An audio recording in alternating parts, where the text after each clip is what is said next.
in there. The other thing is, and I think, very important, we didn't have to be there for Ukraine. Biden chose to spend hundreds of billions of dollars on Ukraine.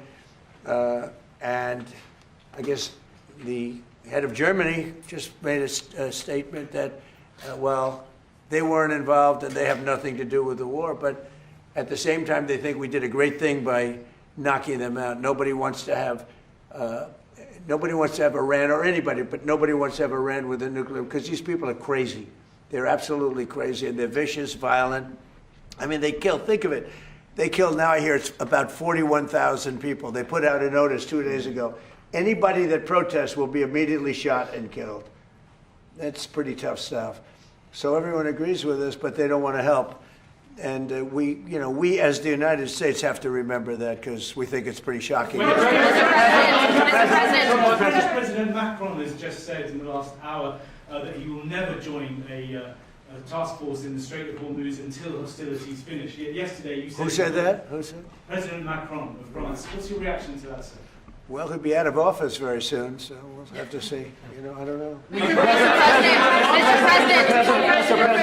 President, on Doonbeg, you're building an extension to it at the moment, but there's been an objection put in, and it's being held back at the moment due to small snails. What are you disappointed about that? No, the planning commission is. I have not heard that. No. Mr. President. I mean, the course was built and it's been operated very successfully. Somebody's objecting. Human and environmental group is objecting to. Mr. President.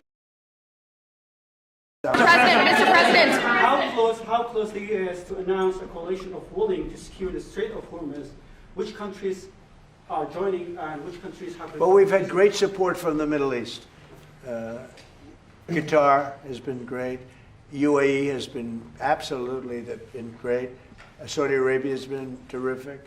Bahrain has been very good. The Middle Eastern countries have been very strong in their support. And of course, Israel has been our partner.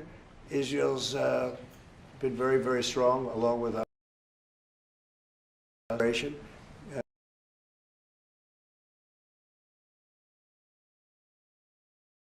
Against Iran. If you look back ago, I talked about Iran was a big threat to this country, to this world. It turned out to be, I was right. In fact, I said you have to attack Karg Island. You have to attack them years ago when they were acting up. They've been acting up for 47, I guess now 48 years. For 48 years, they've been bad players, vicious players, and you can't let them have a nuclear weapon. If they got a nuclear weapon, I would say they would have used it within 24 hours after having it. And they would have had it if we didn't bomb them out from that great raid with the B-2 bombers 8 months ago or so. You would have had a nuclear war in the Middle East and maybe beyond. I think it would have hit Europe. Maybe not Ireland, but it would have hit Europe. I think you would have been a nice piece of it. It all gets you. It's big enough that you would have been affected. They would have hit Europe eventually. Mr. President, your Director of National Counterterrorism, Joe Kent, he just resigned today. He said he can't support your conflict with Iran. What's your reaction to that? And did you? Well, I read his statement. I always thought he was a nice guy, but I always thought he was weak on security, very weak on security. I didn't know him well, but I thought he seemed like a pretty nice guy. But when I read his statement, I realized that it's a good thing that he's out, because he said that Iran was not a threat. Iran was a threat. Every country realized what a threat Iran was. The question is whether or not they wanted to do something about it. And many people, many of the greatest military scholars are saying for years that presidents should have taken out Iran because they wanted a nuclear weapon. They were, if we didn't do the attack, or if, I'll go a step further, if I didn't terminate the Iran nuclear deal given to us, one of the worst deals ever made by Barack Hussein Obama. Remember when they sent Boeing 757s over there, loaded with cash, hundreds of millions of dollars? You would have been very happy. This was a wonderful, they said hundreds of millions. People forget that. Does anybody remember? Right? You remember. hundreds of millions of dollars in a Boeing 757. I think they had two of them loaded. They took the seats out and they put cash. And it was so much that there wasn't a bank in Virginia, Maryland, or D.C. that had any money left. They stripped them of all their money, put it into place, sent it to Iran, almost as ransom. That's not going to happen with Trump. And nobody ever did anything about it. Nobody ever said anything about it. Can you imagine if I did that? So they've been a threat for a long time. But they've really been a threat. If I didn't terminate Obama's horrible deal that he made, the Iran nuclear deal, you would have had a nuclear war 4 years ago.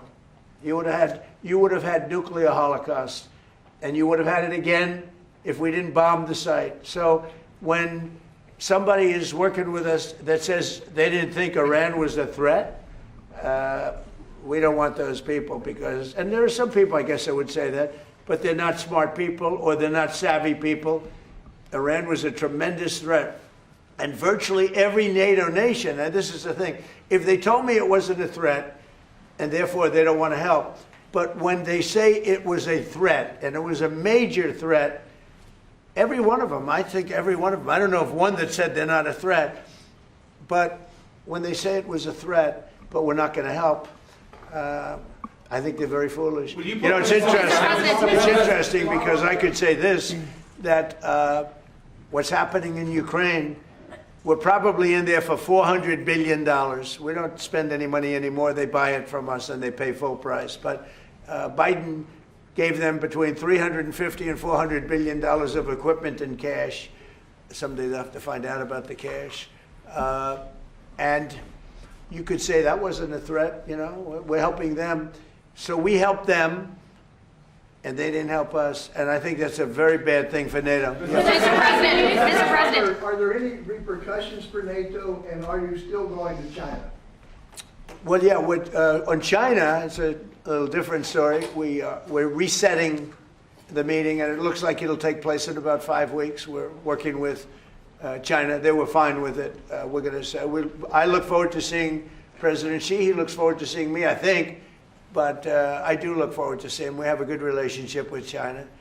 China actually has become economically for us very good, as you know. It's much different than it was in the past. And we have a very good working relationship with China. So we're making it in about 5 or 6 weeks. Mr. President. NATO for not supporting you on this. Any repercussions? Well, no, I just think that it's not good for a partnership when they say what you're doing is a great thing, but we're not going to help. You know, they say what you did is a great thing, but we're not going to help. Mr. President. In Iran, because the Iranian regime has told Sky News, if you put boots on the ground in Iran, it will be another Vietnam. Are you afraid of that? No, I'm not afraid of. I'm really not afraid of anything. Mr. President. Are you rethinking the United States' relationship with NATO possibly getting out?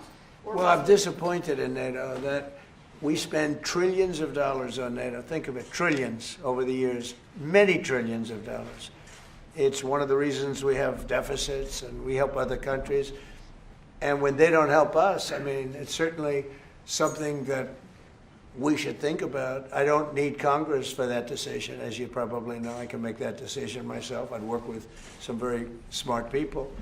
And I'd always deal with Congress anyway, but I don't need Congress for that decision. But, you know, when you say rethink, I have nothing currently in mind, but I will say that I'm not exactly thrilled when we help them with Ukraine.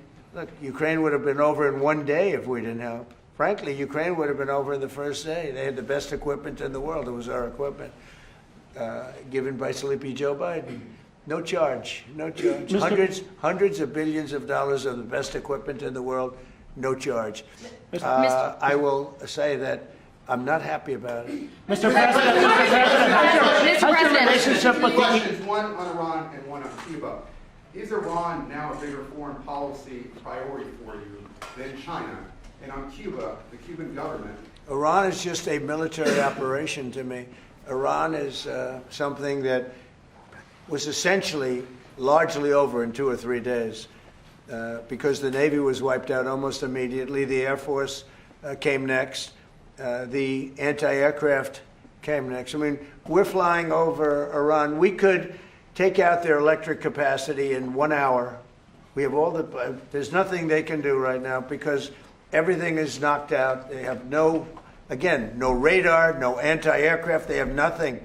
And we don't, and it was a decision I made. We discussed it, Pete, Marco, JD, all of us, Chris, we discussed it. We can knock out their electricity in a matter of minutes if we wanted to.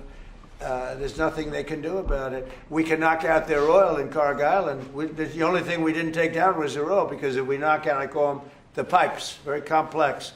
But if you do that, it'll take them forever to rebuild, meaning whoever, and hopefully it's a sane group of people, but whoever it is that's going to be running that, and we're going to try to get people that are going to run it well, and it's going to be a prosperous, wonderful place. It used to be, if you go back, it used to be the people are great, the people are smart and energetic, and it used to be very successful. Now it's a country run by fear. It's a country where they tell protesters, don't go outside because if you do, we're going to kill you.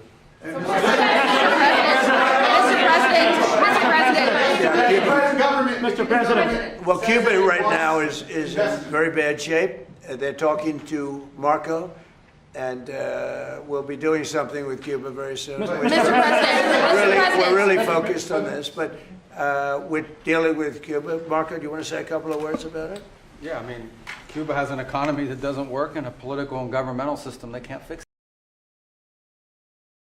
It's not dramatic enough. It's not going to fix it. So they've got some big decisions to make over there. But Secretary Rubio, do you support, and I know this is up to Congress, but do you support easing the trade embargo if you get more cooperation from Havana? Well, I'm not going to discuss what we would talk about or not. Suffice it to say that the embargo is tied to political change on the island. The embargo is codified. And but the bottom line is their economy doesn't work. It's a non-functional economy. It's an economy that has survived. That revolution, it's not even a revolution, that thing they have, has survived on subsidies from the Soviet Union and now from Venezuela. They don't get subsidies anymore, so they're in a lot of trouble. And the people in charge, they don't know how to fix it. So they have to get new people in charge. That's what has to happen. And the relationship we have with Venezuela has been, I think you could almost say, incredible. It's been really good. It's been good for Venezuela, and it's been good for us. And I congratulate the Venezuelan baseball team because that was a big win, and I guess they play another game tonight in the finals. This is the first time they've ever been in the finals, and it was pretty exciting. Yeah. Iran is just a military operation to you. But do you not have a day after plan? And if so, what is your day after plan for Iran? Well, we have a lot. Look, if we left right now, it would take 10 years for them to rebuild. But we're not ready to leave yet. But we'll be leaving in the near future. We'll be leaving in pretty much the very near future. But right now, they've been decimated from every standpoint. And again, we've had great support from countries in the Middle East, great support. But we've had no support from, essentially, no support from NATO. Mr. President, what about your relationship, Mr. President? What about your relationship with London? Has it been damaged by the fact that Keir Starmer isn't supporting you in this war? And has your opinion of Keir Starmer changed because of this? Well, he hasn't been supporting the United States. I went out of my way. As you know, they couldn't make a deal with Biden because they had no real administration to make a deal, Biden. But we made a deal. We made a good deal for them, and frankly, probably wasn't appreciated. I do look forward to seeing.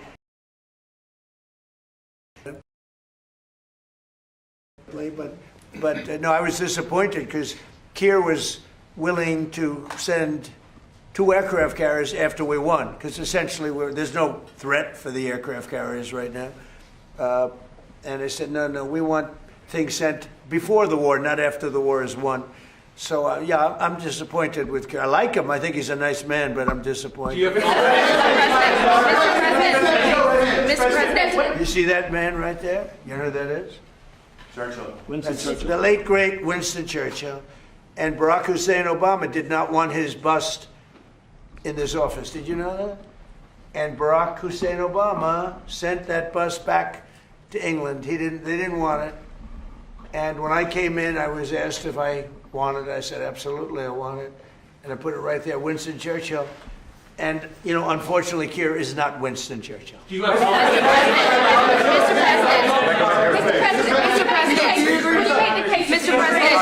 President, it pissed on me. No, hold it. Right. Just could I Hold it. Hold it. just make a number of points. First of all, I think, notwithstanding what has happened, the transatlantic relationship between Europe and the US is very, very important on a number of fronts. And I think we've had issues over the last year or two, but we settled them. And I think many of these leaders engaged with you, particularly on trade initially. Remember all the fuss last year, but we got a landing zone between Europe and US, and I think we can get a landing zone again. And I think I just met with Keir Starmer last week. The British-Irish relationship is a very important one. Churchill was a great wartime leader, although in Ireland there was kind of a different perspective in terms of during our own War of Independence and so on. He created his own bit of difficulties for us, but that said, he was a great wartime hero. Keir Starmer has done a lot to reset the Irish-British relationship. I just want to put that on the record. But I do believe that he's a very earnest, sound person who I think you have a capacity to get on with, and you've got on with him before, and you've got on with other European leaders as well. Sure. And I think you have that capacity again, and I think everyone exists. I mean, you cannot have a rogue state with a nuclear weapon or the capacity for a nuclear weapon. Iran was a sponsor of terrorism. We sanctioned Iran, all European countries did, as a and the IRGC in particular as a terrorist organization. They sponsored Hamas, they sponsored Hezbollah, the Houthis. They created mayhem, a most maligned force in the Middle East. The Irish position has always been ultimately, can we resolve this can we get peace? And obviously there's preconditions before you get to that situation. We had our own conflict, which went on for 30 years, and we learned a lot from that in terms of how to try and bring about peace. And I think I've listened to you in terms of, you're correct. I mean, our hearts go to the Iranian people who have been repressed and suppressed for so many years, culminating in that savage murder of thousands and thousands of Iranians some months ago. No one was in a position to do anything about that. I think, and likewise with Ukraine, I mean, the Russians did invade Ukraine, have attacked civilian infrastructure and so on like that. And for the people of Ukraine who just want peace and an opportunity to live, I think we have to continue to work to see, can we bring peace, different regime to Iran where Iranians can live in peace again, and the people in the Middle East can live in peace, and you're doing your bit there in terms of the work in Gaza and so on like that. And I think that's what we want, is a peaceful resolution of conflict. That's where we come from as a small nation. Right. We've been peacekeepers all our lives, and we're the longest serving nation in terms of provision of peacekeeping forces in the world, as it turns out. But we think ultimately all conflicts come to an end, and I think we have to try and work towards that end, and I'm sure European leaders and the US administration will engage, and hopefully we can get a landing zone somewhere. I mean, the only thing, and I agree with everything you said, but we helped with Ukraine. Yes. And they don't help with Iran. And they all acknowledge that Iran can't have a nuclear weapon. You yourself say, these are horrendous people. These are the worst people, and going back to Hitler, right? Going back to Hitler, these are the worst people. That's a long time ago, and there's been nothing close. Every problem, so many deaths, 90% of the people that got blown up by landmines, they loved them. Soleimani, we killed him. If we didn't, it might be a different story, because he was a horrible person, but he was a very powerful person and leader, smart. But we killed him. If we didn't, I think you'd have it. I did. But I think we'd have maybe a different situation. It wouldn't have been so easy as it has been, because it has been very easy. It's all of their military is there, but you can always have somebody drop a mine in the water. It's like terrorism. Yep. And then you have the people that own the billion-dollar ship saying, well, let's not move that ship yet because we want. So we thought that Europe would help that, because they do have some minesweepers. But it's amazing that they all said, what a great job. They would call me congratulating us on the great job we did with respect to Iran, and we knocked the hell out of them. They're no longer the bully of the Middle East. They were known as the bully of the Middle East, and they're not the bully anymore. But you would have thought they would have said, we'd love to send a couple of minesweepers. It's not a big deal. It doesn't cost very much money. But they didn't do that. So, I think it's very unfair to the United States. Not to me, but to the United States. Go ahead, please. Keir Starmer isn't making... She's a fantastic reporter, by the way. Go ahead. Thank you. The Prime Minister isn't making the case to the British public as to why he should be supporting you. Could you do that now and talk to the UK, to GB News viewers, about why it's in their interest that we help you? Well, because we have a tremendous long-term relationship with the UK. I mean, people would say it's the best. I don't want to get into that, but we've had, it was the longest, the oldest, should be the best. Always was the best until Keir came along, and now, and I like him. He's a nice man. He says everything beautiful. He's a very nice man with a beautiful family. Everything's perfect, but he doesn't produce. And I think it's very inexpensive. I just said, you don't have to send me aircraft carriers. Send me a couple of minesweepers. We don't need your aircraft carriers. But even the aircraft carriers, he would only send them after we essentially won. I mean, he's sending them when there are no planes left, when the missiles are down to 8%.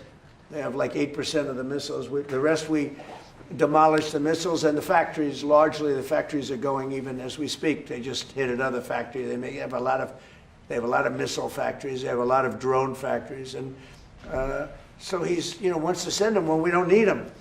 But we'd like to have minesweepers, because just in case. We don't know that there are any mines down, because we wiped out, I think, 24. They actually have, think of this for a country. They have 24 boats that do nothing but put mines in the water. This doesn't sound like a great country. This doesn't sound like a friendly country. But we killed all of those boats. They're at the bottom of the sea. But so we don't even know if there are any mines there. But if there are, we'd like to have a little help in finding them. Probably most importantly. Would you like to change your mind? Do you have confidence in Keir Starmer? Would you prefer to deal with? Well, it's not for me. It's really for the people of the UK to have confidence. Of course, but is he church? I've been very critical of Keir, and I did it in a friendly way. I said, if you don't change your energy thing and get away from windmills and go back to oil and gas, and you have something that's no other country has. Very few countries have anything like it, the North Sea. You have some of the greatest oil and oil deposits in the entire world, the North Sea. They don't use it. You buy a lot of your oil from Norway. You know where they get their oil? From the North Sea. And you pay and I tell them, and you have the better part of the North Sea. So why aren't they taking the oil from the North Sea? Why are they buying oil from Norway? But they have windmills all over the country, destroying those gorgeous Scottish fields and those beautiful fields all over the windmills, which don't work. They're tremendously expensive. And the best testament to that is the windmills are made in China, but China doesn't use them. You know what China uses? Coal. They're building 58 coal-fired plants right now, and that's up to them. But these foolish countries that are buying windmills, putting them out of business, I'm proudly telling you that we're going to try and have no windmills built in the United States during my... They're very bad. They're very bad environmentally. They kill the birds. They're unsightly. They make a lot of noise. And for some reason, the environmentalists love windmills, okay? You say Keir Starmer is a very nice man. Mr. President, you say he's a very nice man. I think he's a nice man. I think he's a nice man, but I disagree with him on two things, primarily. His immigration policy is a disaster, and his energy policy is a disaster. And they're about the biggest policies you can have. You've allowed millions and millions and millions of people to come into your country that shouldn't be there. And by the way, that's all over Europe. Europe is a different place. It's a different place. And I originate, to put it nicely, many of us do, from Europe. I love Europe. I've spent a lot of time in Europe. it's a different place. Bad things have happened to Europe. Very bad things. And you better do something about immigration, and you better do something about energy, or you won't have a Europe. Mr. President, what's your time frame, Mr. President, for when cargo ships can safely go through the Strait of Hormuz? It won't be, I don't believe, too long. We're knocking the hell out of the coast. It's basically the coast and the water, and it won't be too long. And the Middle Eastern states, including Israel, by the way, who has been terrific, the Middle Eastern states have been helping us a lot. Go ahead, you, please. Mr. President, on fuel prices, what do you have to say to the people in Ireland who are paying sky-high prices because of your war in Iran? Well, I think the people in Ireland are very happy that I'm getting rid of, I have a lot of friends from Ireland, they're very happy that I'm getting rid of a nuclear power, a nuclear terrorist. And as soon as that war's over, which will be soon, your prices are going to drop like a rock. You watch. I've been very good at predicting. No, in the back. Mr. President, what do you think about our president's comments that? What do you think about our president's comments? Can you speak? You're speaking right into your phone. Mr. President, how do you respond to the increase and consulate in the Kurdistan region? You want to answer that, Yeah. JD? You want to? Yeah. The state has control over the embassy. Look, there have been a lot of militia attacks against our base or our embassy in Iran. I think Marco's done a good job of limiting the number of people who are at that embassy so we can provide essential functions but also protect our people. But it goes to show there are a lot of terrorists in that region of the world, and we've got to eliminate them when we find them. And you can't give them nuclear weapons. You can give them rifles, you can give them guns, you can't give them nuclear weapons. I think we agree very strongly on that. Yes, excuse me. Just first of all, I would say like, Europe is still a very good place to live in. Good. Just to let you know. I'm glad to hear that. And our view is you have to have robust and fair rules around migration. But on the other hand, a lot of people, within the European Union, we have free mobility of people. And in Ireland, our population is growing, but in a very positive way. Our economy is going well because we're attracting a lot of people from Europe and beyond into work, legally and validly in our country. In fact, I'd love if we could develop a legal pathway between the US and Ireland into the future because of our history and so on like that, that we could have a legal pathway because no one is in favor of illegal migration or and so forth. So you have to have robust rules for that. But fundamentally, I think sometimes Europe gets characterized wrongly in terms of it being overrun or whatever like that. It's much more robust now. There's much more stronger mechanism in place to facilitate legal migration. I think it's important that understanding is there. We need more economic growth in Europe. It doesn't have the same focus on innovation as you do here in the US. We discussed that earlier with the Vice President in terms of technology, in terms of AI. We need to pivot more to innovation as opposed to regulation. I think investing in people, and that's the key to, I think, our collective future. We do take their lessons. Mr. Prime Minister, Mr. President, The Irish President has said that your war against Iran is illegal. It's an attack on international law. Who said that? The Irish President. Look, he's lucky I exist. That's all I can say.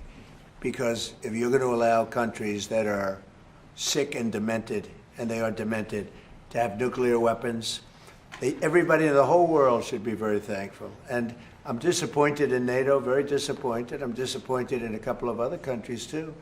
But they should be very thankful that this group of people feels the way we do. Because if a country like Iran was allowed to have the power of a nuclear weapon, if we didn't stop them, I stopped them twice. I stopped them my first term when I terminated the Iran nuclear deal, which was Barack Obama's deal. It was maybe the worst deal I've ever seen.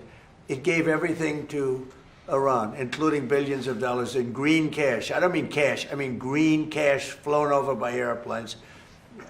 I can't to this day believe that was allowed to happen. And come to think of it, it would be a good thing for somebody to look at. Does the president have the power to hand hundreds of millions of dollars of cash to terrorists. But it began with that, and I terminated that deal. If I didn't terminate that deal, we might not be here right now. If I didn't terminate that deal, unbelievable nuclear holocaust would have taken place. And then I did it a second time when we hit them with the B-2 bombers, and we totally obliterated their potential nuclear weapon that they would have had in less than 1 month. They think 2 weeks, but in less than 1 month. And it would have been, I believe it would have been a much different world than it is right now. We have to go, we're going to a lunch, so maybe we'll take one more nice one. Can I ask you how you're doing with your legal case against the BBC and their fake news documentary? Well, the BBC was incredible. What they did is they had me speaking something I never said. And I've never seen anything quite like it. You know, CBS had that. We had the situation on 60 Minutes, and not the current owners, the past owners. The current owners, I think, are good, Ellison. But BBC took it a step further. They actually had, they put words in my mouth, and I said some pretty bad things. And I didn't say them. It was AI generated. And I said, I never said that. In fact, some of my people said, wow, that was pretty bad stuff you said. I said, what did I say?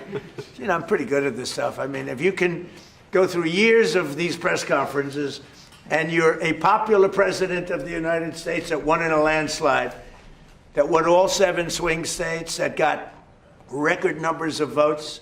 I mean, so I guess I'm okay at this stuff. I said, I never said that. And then we found out it was AI generated. And they admit they made a mistake. BBC. But I watched them this morning for some crazy reason, and it was so inaccurate. Their reporting of the war was unbelievable. We have decimated that country. And if you watch BBC, it's almost like they're fighting us to a draw. They're not fighting us to a draw. It was very inaccurate news. It was fake news. So I'm very proud of the term fake news because it was my term. I came up with it, but it's no longer accurate. It really is. It's corrupt, fraudulent news. It really is. It's fraudulent. It's not just fake. It's beyond fake. It's really criminal what they do. But I watched BBC this morning, and I don't know much about BBC other than what took place, because people were calling me saying, that was a terrible thing you said. I said, what did I say? And I said, I never said that. And when we checked it, do you agree? They agree. It was somehow generated, I guess, by AI or something, with me saying unbelievable. So we brought a lawsuit against them. They admit they're guilty, but we'll see how it comes out. Thank you. I like that question. I like that question. Thank you very much. We'll see you later. Thank you.